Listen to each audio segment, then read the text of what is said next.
Mijn grootvader was al degene die hier al die oude bomen hier aangeplant heeft.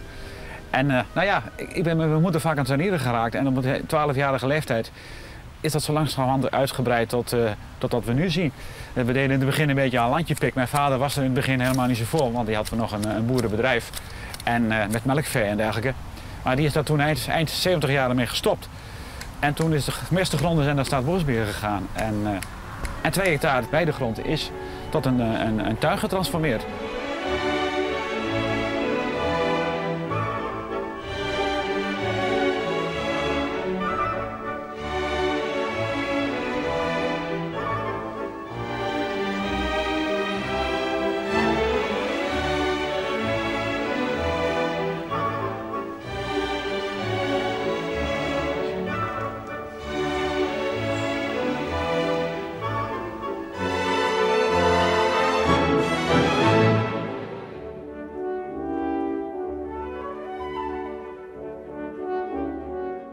Mijn poppenhobby, dat is eigenlijk begonnen door Karsten moeder.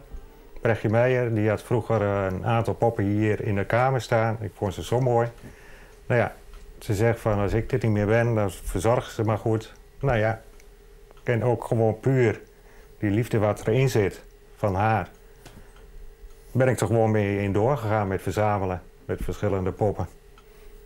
En wat vindt u daar zo mooi aan poppen? Ja, gewoon het uiterlijk, de kleding. Nou ja, ik ben vroeger kapper geweest, het haar natuurlijk. Ja, eigenlijk alles, het totaalplaatje.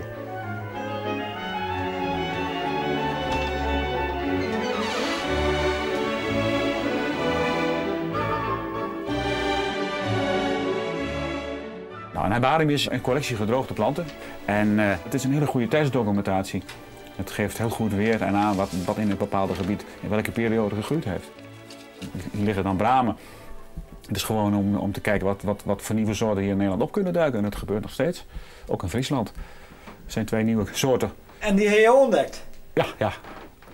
Nou ja, heel veel materiaal verzameld. En die soorten ken ik misschien al 15 jaar. Maar in het begin vind je zo'n exemplaar en dan komt hij gewoon in de onbekende map terecht. Je gaat vergelijken en ook met buitenlandse herbaria. En dan kom je tot de conclusie dat we hier met nieuwe soorten te maken hebben. Maar en hoe is het dan om zelf een soort te ontdekken? Nou ja, dat is natuurlijk een euforie. Maar nogmaals, als je een nieuwe soort ontdekt, daar ben je al jaren mee bezig. Hè? In het begin weet je niet dat het een nieuwe soort is. Dus dat groeit uiteindelijk in je eigen herbarium hier in de winteravonden. Groeit dan zo'n soort ineens. En dan denk je, ja, yes, ik heb toch weer toch nog in Nederland een nieuwe soort ontdekt. En smaakt het die braam dan extra lekker? Nee, het is een hele zure braam. Hij heeft geen lekkere smaak. Oh, dat is jammer. Ja, dat is jammer. Dus jullie hebben er een paradijs van gemaakt? Ja, inderdaad, we hebben er een paradijs van gemaakt. En je kunt zien hoe mooi het nu al eigenlijk al is qua herfstkleuren. En het is een genieten geblazen als je hier langs loopt en doorloopt met z'n tweeën. Maar ook als het bloemrijk is, het is niet alleen dat wij ervan kunnen genieten. Maar er zijn hier meer insecten en vlinders en noem op die er ook aan mee genieten. Die ook meehelpen aan het paradijs. Maar insecten die horen toch niet in het paradijs? Nou, zeker. Anders krijg je geen appels. Als je geen bestuiver, hoef je toch het verhaal van de bloemetjes en de bijtjes niet uit te leggen. Maar die zijn wel nodig. Huh? In het geheel. U bent een wijs man. Dat zou kunnen. Ervaring, hè?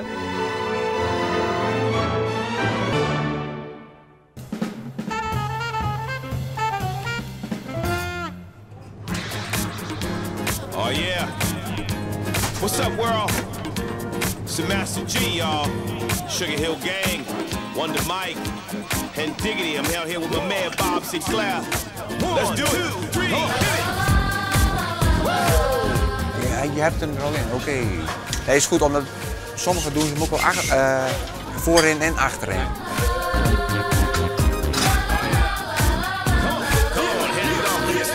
Ik denk dat voor de schilder een appel en ei is. Maar ja, wat die gasten maken, want dat is onwijs mooi zo met die bakken ervoor. Ja, precies. Ik denk dat je spijt van krijgt.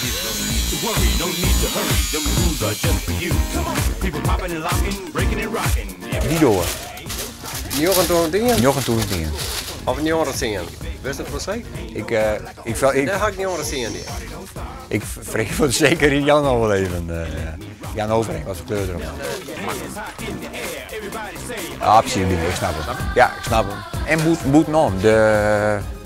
Zijn ze nog. Moet je mogen lezen of we dat ook weer sausen willen, ja of nee. Als er een wacht zit, dan hel ik hem nou op.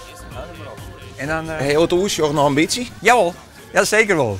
Maar ik moet even iets vinden wat er nog zwaait. Maar we willen ook net te donker hebben. Dan wordt het eerste. Het is net de jongste plak van de winkel hier. Dus we moeten even zien waar we door op dat moment. Maar heb je nou een checklist? Want het hoort al nou wat in. Ja, ik ga een checklist. Ik heb fjouwertjes vol. Er zit alles op. Er zit alle namen achter wat er gebeuren moet. Ja, en nu is projectleider. Hè, die met alles in de gaten houden. En hoe bepaal je nou wat er in de winkel komt te staan? Dat wordt van tevoren bepaald door Spar zelf. Die gaat in overleg met de ondernemer, gaan ze een plan campagne maken. De indeling wordt helemaal bekeken. Wat wil de ondernemer erin hebben. Precies. En hoe wil het te staan hebben en waar te staan hebben. Maar hing je er zelf ook naar wat hoe het is en dan wie het op bepaalt? Nou, het wordt gedeeltelijk wel bepaald, maar we gaan zelf bepaalde dingen hier ook nog wel invloed op hoe wij het zelf houden. Ja, dat is wel in hoe we lezing met de Spar. En hoe groot wie in jouw invloed? Of mocht je wel even dat snoeprekje bij de kassa bepalen? Nee, dat valt wel mee. We hebben wel aardige stevige discussies hebben we wel met de Spar. Maar de invloed wordt nog wel aardig van toepassing, ja. Jawel. Echt typisch helemaal fris, hè? Het smaakt het naar meer. Het is maar even een momentje. Dat is dus, dat vind ik wel mijn eigen plaatje. Wat is je taak? Wat is uw taak? Om dit een mooi geheel voor te maken. Alles het zit nou aan zijn op een mooie plak.